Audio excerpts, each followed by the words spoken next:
Bismillahirrahmanirrahim. Assalamualaikum warahmatullahi wabarakatuh.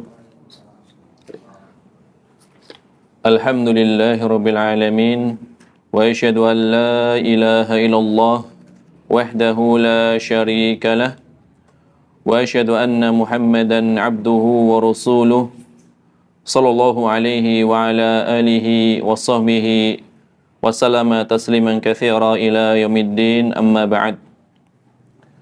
Kaum muslimin dan muslimat rahimani wa rahimakumullah, marilah kita lanjutkan kajian Bulughul Maram, masih pada pembahasan babul haid, bab yang berkaitan dengan haid.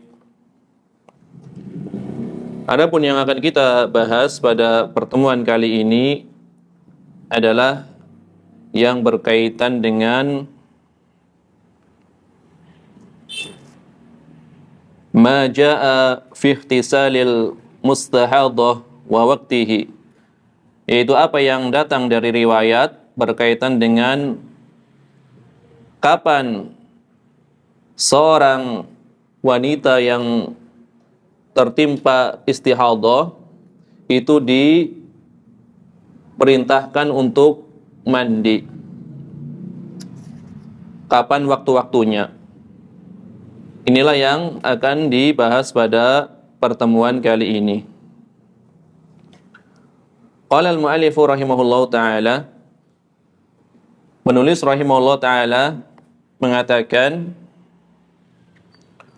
wa fi hadithi Asma'a binti Umaisin inda Abi Dawud, dan di dalam hadis dari Asma binti Umais yang diriwayatkan oleh Abu Dawud,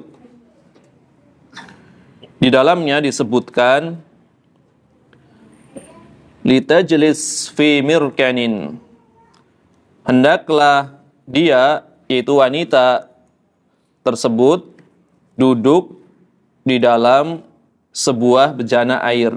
Mirkan adalah bejana yang biasa digunakan untuk mencuci pakaian. Hendaklah dia, wanita tersebut, duduk di dalam suatu bejana air. Berarti bejananya besar, sehingga memungkinkan untuk diduduki. Kemudian diisi air. Fa idza ra'at sufratan fawqal ma'i, jika dia melihat warna kuning di atas permukaan air, berarti itu menandakan darah istihadah.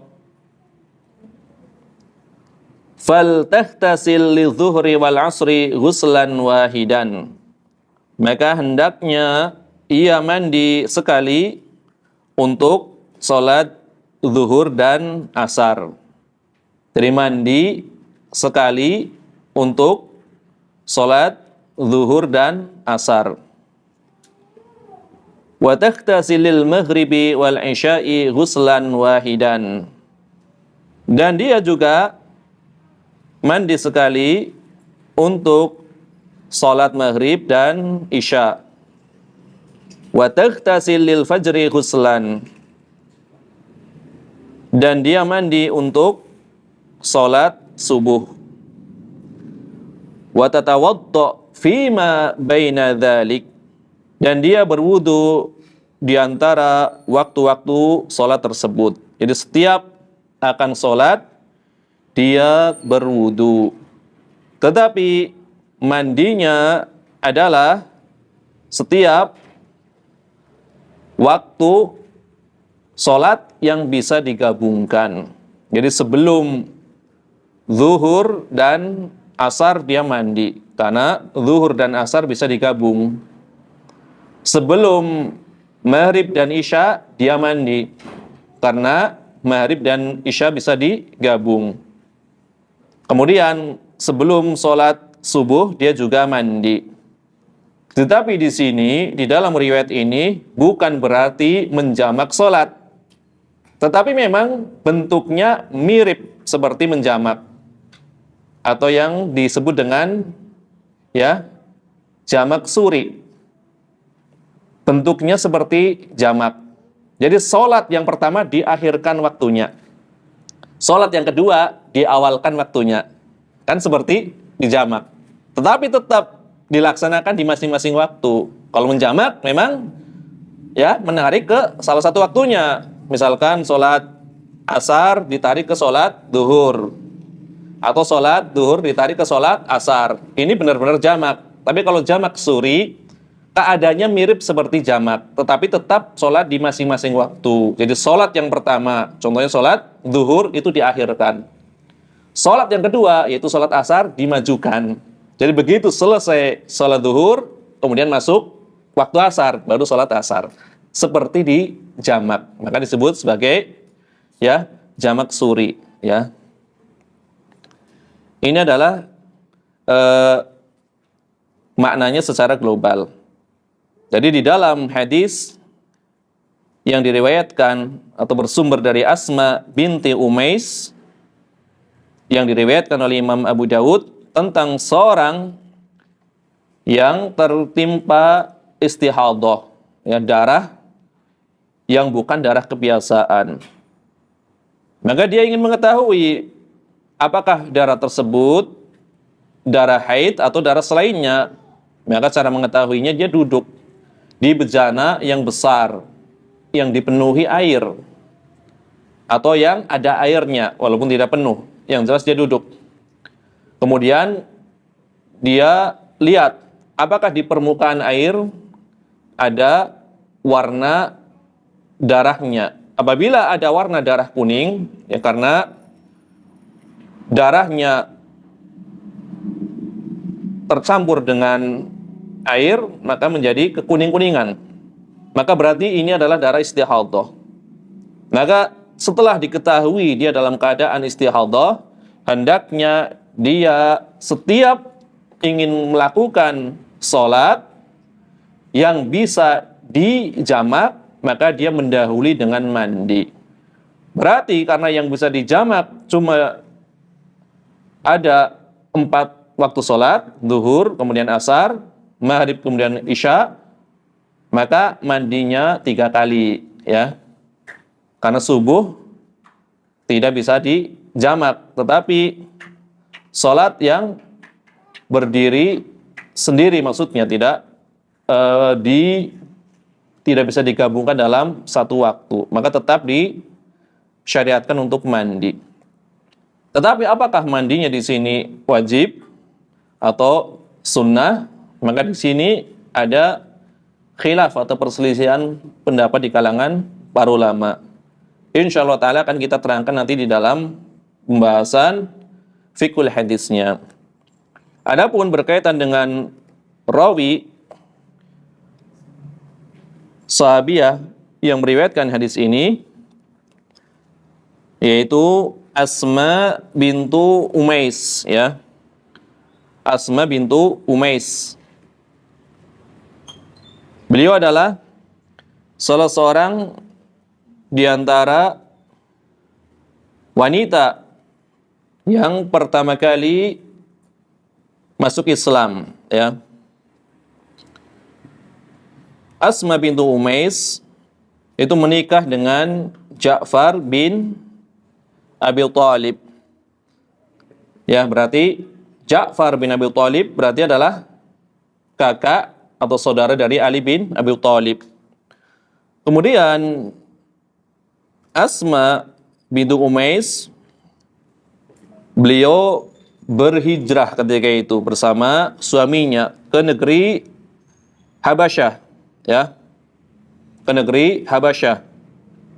Lama, ya, lumayan lama. Ya, beberapa tahun di Habasyah. Di bawah perlindungan atau jaminan dari Raja Najasyi. Maka di sana dia melahirkan 3 orang anak, ya. 3 orang anak, ya. Jadi di Habasyah, di sanalah, ya, lahir anak-anak mereka. Di antaranya adalah namanya adalah Abdullah, kemudian Aun, kemudian Muhammad. Kemudian setelah itu beliau dan suaminya yaitu Ja'far bin Abi Thalib hijrah ke Madinah. Jadi hijrahnya 2 kali, ya. Hijrah ke Habasyah, kemudian setelah itu hijrah ke Madinah. Maka beliau adalah di antara wanita yang salihah dan wanita yang cerdas. Maka setelah suaminya yaitu Ja'far syahid pada perang apa? Pada perang Mu'tah. Maka beliau dinikahi oleh Abu Bakar As-Siddiq, ya. Maka dari pernikahan keduanya lahirlah seorang anak yang bernama Muhammad. Ya. Jadi pertama beliau menikah dengan Ja'far bin Abi Thalib. Kemudian Ja'far bin Abi Thalib wafat pada perang Mu'tah. Kemudian dinikahi oleh Abu Bakar As-Siddiq. Dari pernikahan keduanya lahirlah seorang anak yang bernama Muhammad. Kemudian setelah itu Abu Bakar wafat, ya. Kemudian beliau dinikahi oleh Ali bin Abi Thalib, adik dari Ja'far. Berarti apa? Asma bintu Umais ini adalah seorang wanita yang pernah dinikahi oleh 3 orang penduduk surga. 3 orang yang dijamin masuk surga. Pernah menikahi atau pernah menjadi suami dari Asma bintu Umais, ya. Maka dari pernikahannya dengan Ali bin Abi Thalib lahirlah anak-anak mereka, ya, yang bernama Yahya dan Aun, ya. Kemudian dalam sebuah riwayat disebutkan namanya juga Muhammad, ya. Tapi yang disepakati bahwasanya dari Ja'far beliau punya anak bernama Muhammad. Dari Abu Bakar juga punya anak bernama Muhammad. Maka beliau, ya, diberi laqab, ya, Ummu Muhammadain, ibunya 2 orang Muhammad, ya. Adapun Asma bintu Umais ini memiliki hubungan yang dekat, ya, dengan keluarga Rasulullah sallallahu alaihi wasallam, ya, karena beliau adalah pembantu dari putri Rasulullah sallallahu alaihi wasallam yaitu Fatimah radhiyallahu anha. Kemudian Asma bintu Umais ini juga saudara tiri, ya, dari salah satu istri Rasulullah sallallahu alaihi wasallam, ya, saudara beda ayah dari salah satu istri Rasulullah sallallahu alaihi wasallam yaitu siapa? Maimunah bintul Harits, ya. Maimunah bintul Harits. Dan Maimunah juga bibi dari Abdullah bin Abbas radhiyallahu anhu. Muter saja, ya. Masih dekat, ya, hubungan kekerabatan mereka. Demikian pula, ya, beliau juga tadi disebut sebagai istri dari 2 orang sepupu Rasulullah sallallahu alaihi wasallam. Istrinya Ja'far bin Abi Thalib, kemudian istrinya Ali bin Abi Thalib. Ini sangat menarik, ya, kehidupannya, ya. Dikelilingi, ya, orang-orang yang soleh, yang memiliki banyak keutamaan, yang dijamin masuk surga. Seorang wanita yang pernah dinikahi oleh 3 orang yang dijamin masuk surga, ya. Adapun awal mulanya beliau memeluk Islam, Asma bintu Umais, ia telah mengikrarkan syahadatnya, ya, sebelum Rasulullah SAW berdakwah di Darul Arqam, ya. Kemudian dia termasuk di antara wanita yang membaiat Rasulullah SAW. Tadi dikatakan beliau berhijrah ke Habasyah dan ke Madinah, Maka ketika beliau hijrah ke Madinah,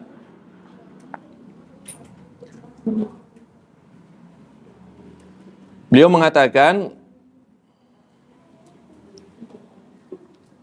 ini kisah yang panjang, disebutkan di dalam Sahih Al-Bukhari, dikatakan oleh Syekh Abdul Fauzan, wa qad warada fi Sahihil Bukhari min hadithi Abi Musa radhiyallahu anhu wa huwa hadithun tawilun. Di dalam Sahih Bukhari disebutkan dari hadisnya Abu Musa radhiyallahu anhu, ini hadis yang panjang.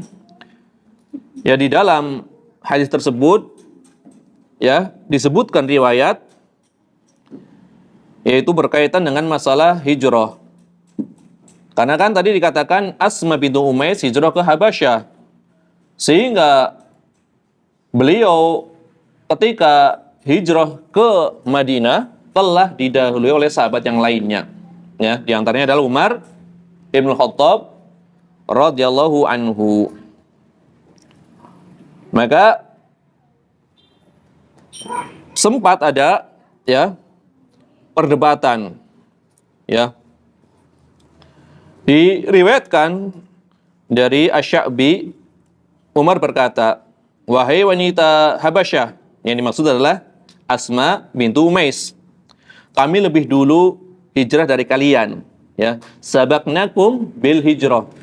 Kami lebih dahulu berhijrah dari kalian. Ya.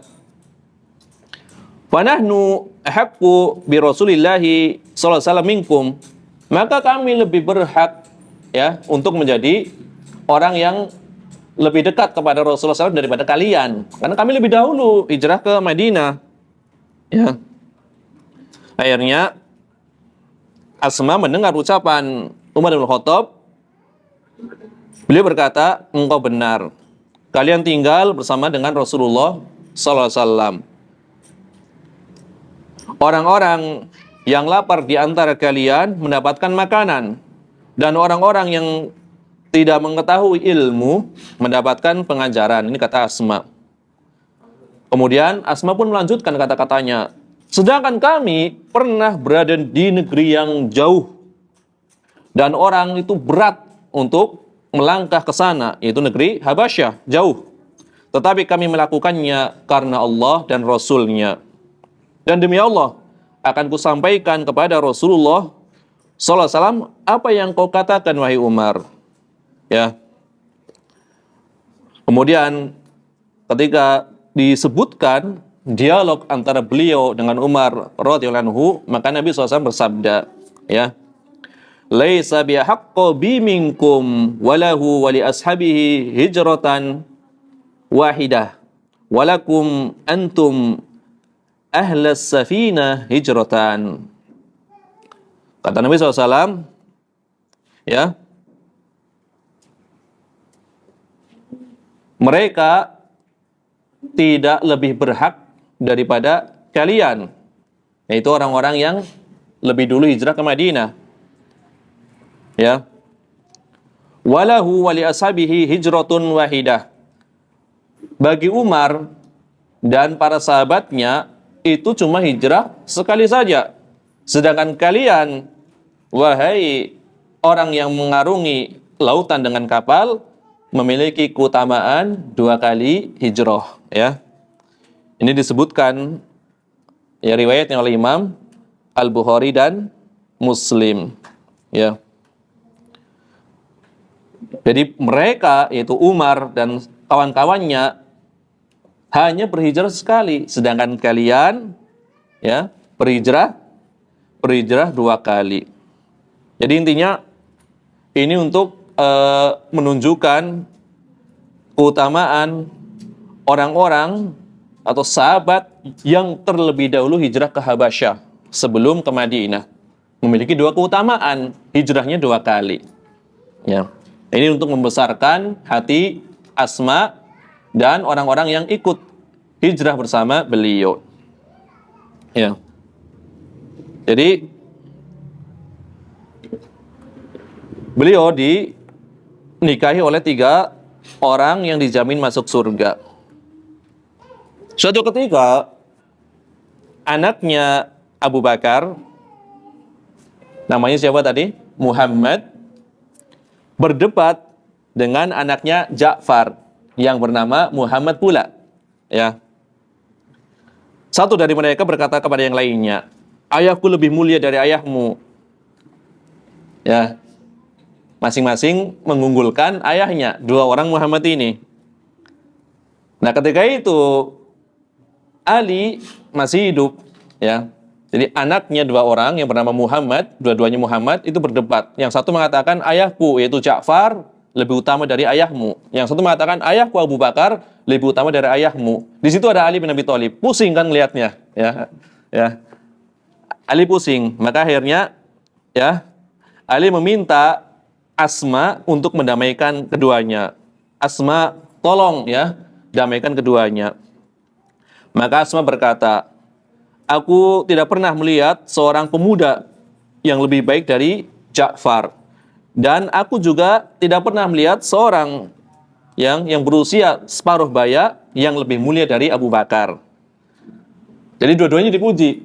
Aku belum pernah melihat pemuda yang lebih baik dari Ja'far. Dan aku juga belum pernah melihat orang yang lebih mulia dari orang separuh baya, yaitu melebihi Abu Bakar. Akhirnya Ali merasa apa?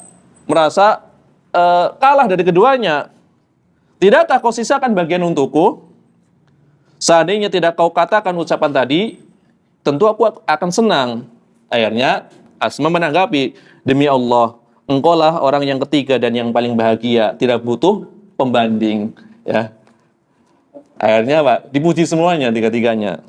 Dan ini adalah kecerdasan komunikasi Asma binti Umais. Dia mampu mengenengahi ya atau mendamaikan kedua anaknya sekaligus mendapatkan hati suaminya. Ya. Kemudian di sini ya Syekh Shalal Fauzan membawakan nukilan dari Imam Az-Zahabi, riwayat dari Asy-Sya'bi, yaitu berkaitan dengan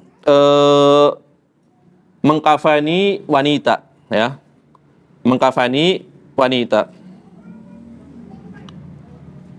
Awalu man asyara bina'syil mar'ah,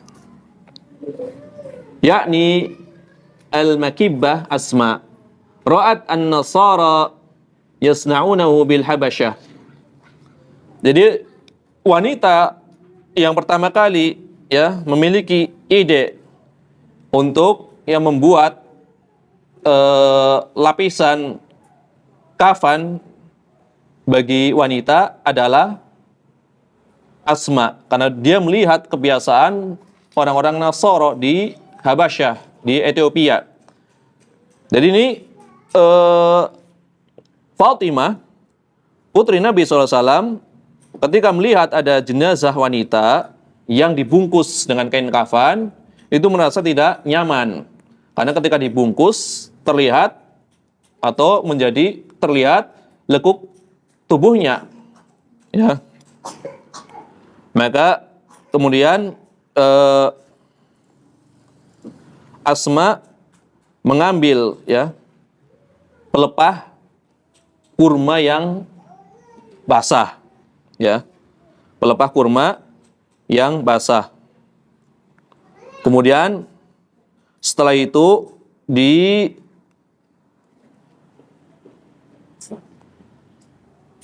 apa ya istilahnya? Digulungkan ke tubuh jenazah wanita sebelum dikafani. Istilahnya apa itu? Bukan diperban. Ya dibungkus maksudnya seperti itu. Tapi didahului dengan apa namanya? Dengan pelepah kurma yang basah. Sehingga nanti ketika di kafani itu tidak menampakkan lekuk tubuhnya. Ya. Kemudian kata Fatimah, alangkah bagusnya apa yang kau lakukan. Kemudian dia mengatakan, nanti kalau aku wafat, tolong kamu urus jenazahku. Ini kata Fatimah radhiyallahu anha. Ya.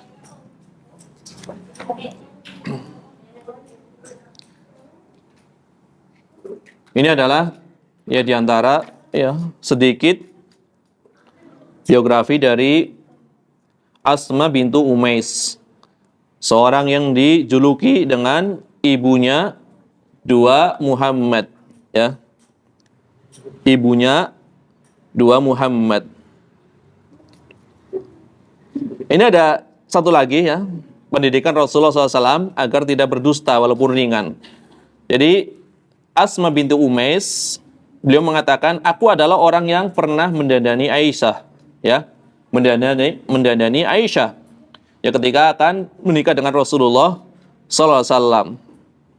Saat itu ada beberapa wanita yang hadir. Kemudian, ya kami tidak melihat di sisi beliau ada makanan, kecuali hanya satu tempat susu, satu teko yang berisi susu. Kemudian beliau mengambilnya, kemudian diminum ya dari teko tersebut. Kemudian disuguhkan kepada Aisyah. Tapi Aisyah malu-malu ketika itu.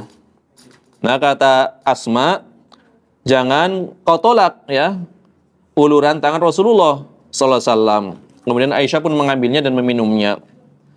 Kemudian Nabi SAW berkata kepadaku, kata Asma, berikan susu ini untuk teman-temanmu. Nah, kata Asma, ya, karena merasa nggak enak, ya Rasulullah kami sedang tidak ingin minum, ya, padahal lapar, tapi bilangnya, ya Rasulullah kami sedang tidak ingin minum susu. Maka Nabi menanggapi, jangan kalian gabungkan, ya, kedustaan dan rasa lapar. Jadi jangan gabungkan dua keburukan, ya. Ya Rasulullah, kami lagi nggak pengen minum, padahal lagi lapar, tapi nggak enak, ya. Kata Rasulullah SAW, jangan kalian gabungkan, ya, dusta dan rasa lapar. Ya, udah lapar, dusta lagi, ya. Maka Asma berkata, jika seorang dari kami mengatakan sesuatu yang dia inginkan, tetapi malah yang diucapkan dia mengatakan tidak ingin, apakah itu termasuk dusta? Maka Nabi SAW menjawab, sesungguhnya satu kedustaan tercatat sebagai dusta, meskipun dusta itu ringan, ya, juga akan dicatat sebagai kedustaan. Jangan kumpulkan dua keburukan, lapar dan dusta, ya. Maka ya ketika suaminya berjihad perang Mu'tah, kan Nabi mengatakan pemimpin perang atau panglima perang untuk perang Mu'tah ini adalah Zaid bin Harithah.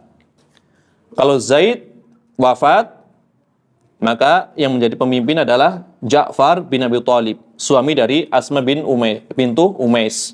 Kalau Ja'far wafat, maka yang menjadi pemimpin adalah Abdullah bin Rawaha. Kemudian benar, ternyata Zaid bin Harithah gugur, sehingga kepemimpinan dipegang oleh Ja'far bin Abi Thalib. Maka beliau berperang, ya, menjadi komando perang. Akhirnya tangan beliau yang memegang panji ditebas oleh musuh, ya. Berarti tinggal satu tangan. Kemudian yang satu lagi mengambil panji, juga ditebas lagi. Dua-duanya ditebas tangannya. Maka hal ini diceritakan, ya, oleh Jibril alaihissalam kepada Nabi SAW. Kemudian mengabarkan kepada istrinya, istri Ja'far, yaitu Asma bintu Umais. Kemudian dikabarkan bahwasanya Ja'far tangannya dua-duanya ditebas oleh musuh. Maka nanti akan digantikan dengan sayap dan dia akan berterbangan di surga. Kemudian dikabarkan bahwasanya Ja'far telah wafat. Akhirnya Nabi SAW meminta agar keluarganya untuk bersabar. Sehingga Nabi SAW mengatakan kepada sahabat-sahabat yang lainnya, tolong buatkan makanan ini untuk keluarga Ja'far, karena mereka sedang dirundung kesedihan. Jadi ini diantara sunnah bagi seorang yang ditinggal mati, hendaknya saudaranya atau kawannya membuatkan makanan untuknya. Maka ketika Ja'far wafat, Nabi SAW mengatakan kepada para sahabat, buatkan makanan untuk keluarga Ja'far, karena mereka sedang sibuk dan ditimpa dengan kesedihan. Jadi banyak sekali ya riwayat-riwayat dari kisahnya Asma bintu Umais yang bisa dijadikan sebagai pelajaran. Radhiyallahu anha.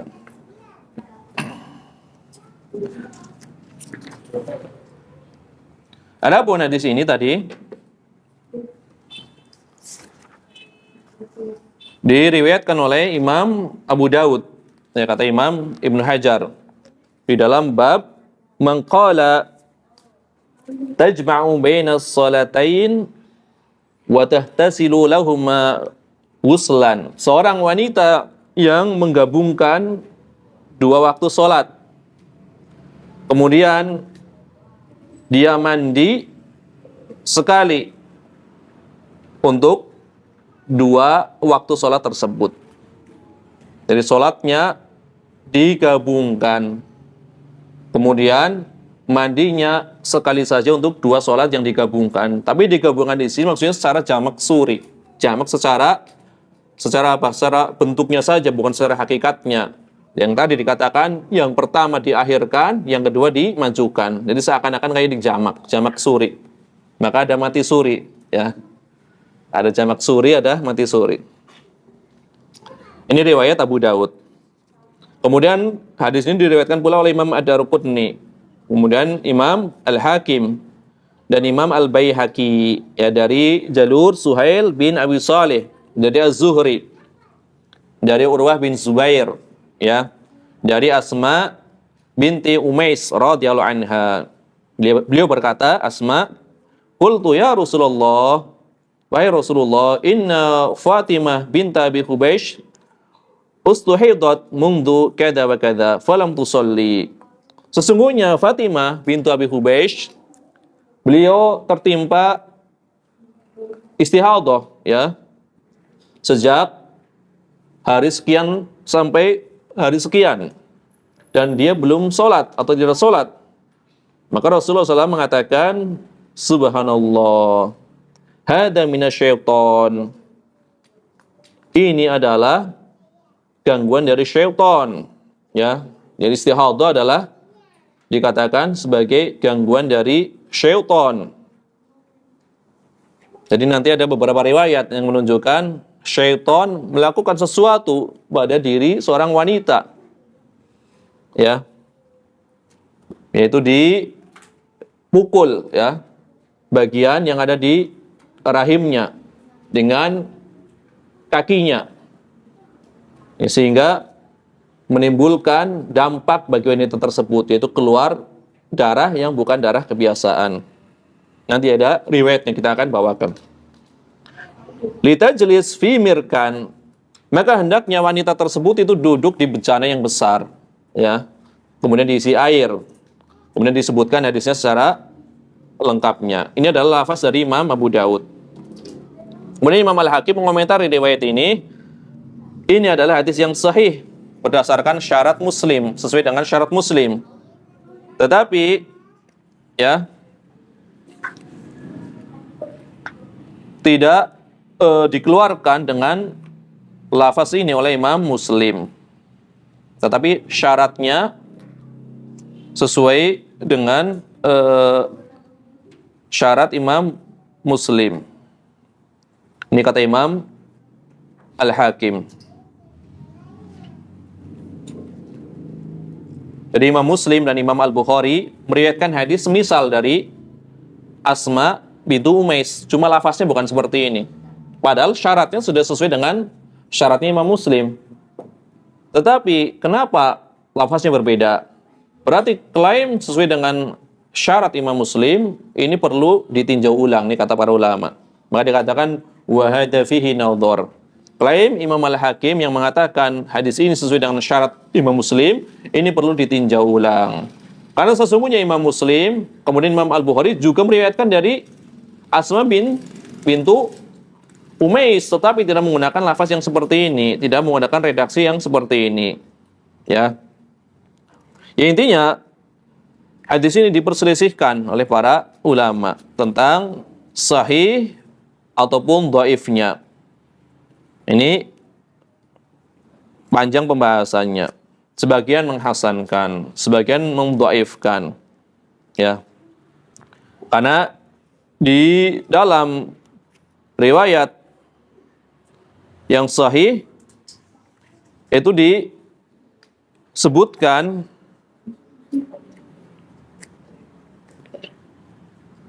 bahwasanya yang jadi patokan adalah adat. Kalau di sini kan dengan tamyiz. Riwayat sahihain Bukhari dan Muslim yang jadi patokan adalah adat, ya, kebiasaan. Kalau di sini adalah dengan melihat darahnya, ya. Kemudian di dalam riwayat ini juga ada perselisihan dari seorang rawi yang meriwayatkan dari Asma, ya. Kalau tadi dikatakan adanya perintah, ya, perintah untuk mandi 3 kali, ya, yaitu pada sholat yang bisa digabung, kemudian satu sholat, yaitu sholat sebelum sholat fajar atau sholat subuh, ya. Jadi di kalangan para ulama menghukumi salah seorang rawi ini hafalannya ketika telah berusia lanjut itu tercampur, ya. Ini tercampur. Di antara ulama yang menghasankan riwayat ini adalah Syekh Shalih Al-Utsaimin, ya. Syekh Shalih Al-Utsaimin di dalam Syarah Bulughul Maram menghasankan riwayat ini. Ya.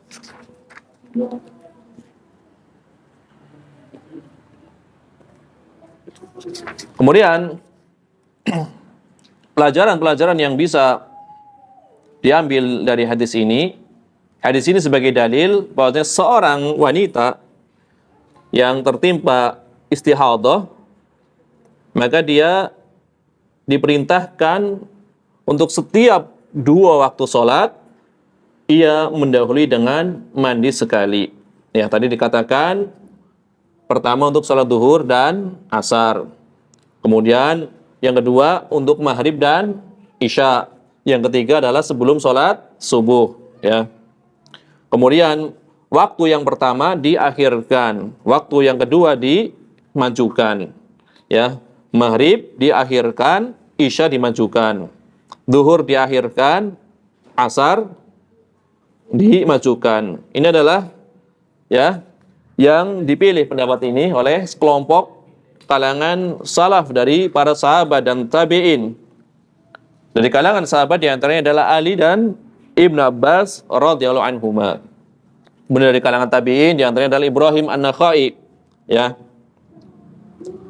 Tetapi riwayat ini tadi kan dikatakan diperselisihkan. Maka menurut Syekh Abdul Fauzan yang lebih tepat adalah riwayat dari Sahihain, ya. Maka tidak perlu mandi 3 kali. Maka dia hanya perlu mandi sekali, yaitu ketika berhenti dari darah haid. Dia mandi sekali, kemudian setiap akan sholat dia berwudu saja, ya. Setiap akan sholat dia cukup berwudu saja. Adapun masalah dia mandi di antara setiap akan melakukan 2 sholat, ini tadi riwayatnya diperselisihkan.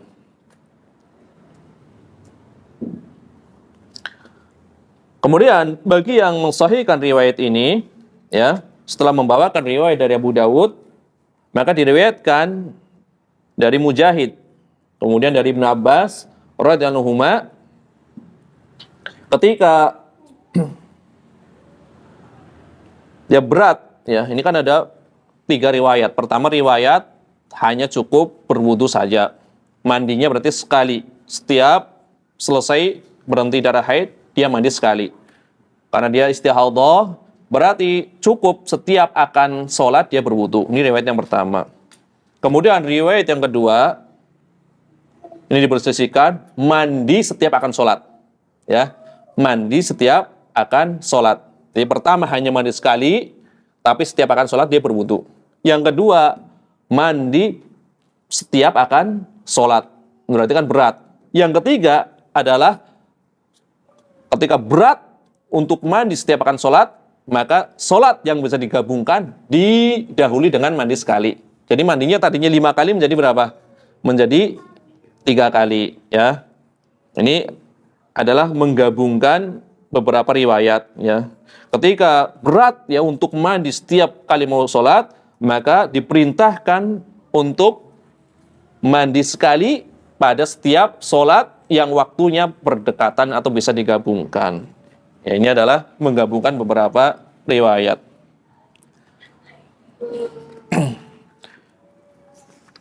Kemudian ya pelajarannya ya satu aja cukup. Karena ini hanya menjelaskan apa? Mengawali mandi untuk setiap sholat yang bisa digabungkan. Kemudian pembahasan berikutnya masih berkaitan dengan menggabung dua sholat, yaitu al-mustahadhah tajma'u baina sholatain. Wanita yang tertimpa istihadhah menjamak dua sholat, ya, menjamak dua waktu sholat.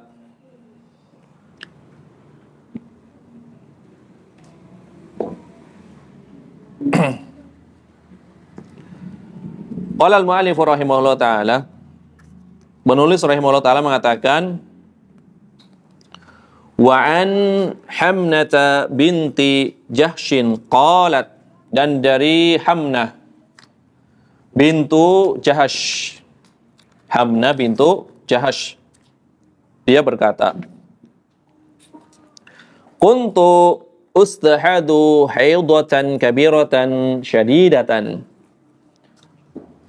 Aku pernah ya mengeluarkan aku pernah keluar ya mengeluarkan darah istihadhah yang sangat banyak ya. Kabiratan syadidatan, banyak deras. Aku pernah tertimpa darah istihadhah, keluarnya sangat banyak dan deras. Ya. Jadi bukan sembarang istihadhah. Udah banyak, deras lagi. Ya. Fa'ataitun nabiyya sallallahu alaihi wasallam astaftihi. Maka aku pun mendatangi Nabi sallallahu alaihi wasallam untuk meminta fatwa kepada beliau, apa yang harus aku lakukan. Ya. Faqala, maka Nabi sallallahu alaihi wasallam menjawab, innama hiya raqdatun minasyaiton. Sesungguhnya yang terjadi padamu itu hanyalah gangguan dari syaiton. Raqdah. Raqdah asal katanya adalah memukul ya dengan kaki. Ya, sebagaimana kisahnya Nabi Ayub alaihissalam ketika beliau sakit, kemudian beliau diperintahkan oleh Allah Subhanahu wa taala untuk memukulkan kakinya ke tanah, memancar air kemudian digunakan untuk mandi. Innama hiya raqdatun minasyaiton, itu adalah gangguan dari syaitan. Syaitan yang menyebabkan hal tersebut. Fatahayyadi sittata ayyamin aw sab'atan, maka jadikanlah ya engkau dalam keadaan atau sikapi ya hal seperti itu dengan masa haid 6 hari atau 7 hari. Ini disebut 6 hari atau 7 hari, ini bukan pilihan, tapi disesuaikan dengan keadaannya dia. Apabila dia punya keluarga, maka dilihat kebiasaannya ya lebih dekat ke 6 hari atau 7 hari ya. Maka sikapi hal itu ya dengan engkau menjadikan masa haid 6 hari atau 7 hari. Tsumma ightasili, kemudian setelah itu mandi. Setelah berlalu 6 hari atau 7 hari, maka mandi ya. Kemudian fa idza stanqati fasalli 24. Jika engkau telah suci ya, telah bersih, Maka lakukanlah sholat selama 24 hari. Au thalathatan wa ishrina, atau 23 hari. Tergantung. Berarti kalau haidnya tadi dihitung 6 hari, sholatnya berarti 24, ya 24 hari. Kalau 7 berarti sholatnya ya thalathatan wa ishrina, 23 hari. Wasumi wasolli, lakukanlah puasa dan lakukanlah sholat. Fa inna dzalika yujzi'uki, karena sesungguhnya hal tersebut itu cukup bagimu, ya. Insyaallah taala nanti akan kita lanjutkan. Wa sallallahu wasallam ala nabiyina Muhammad wa ala alihi wa sahbihi ajma'in. Wa akhiru da'wana anil hamdulillahi rabbil alamin. Wassalamu alaikum warahmatullahi wabarakatuh.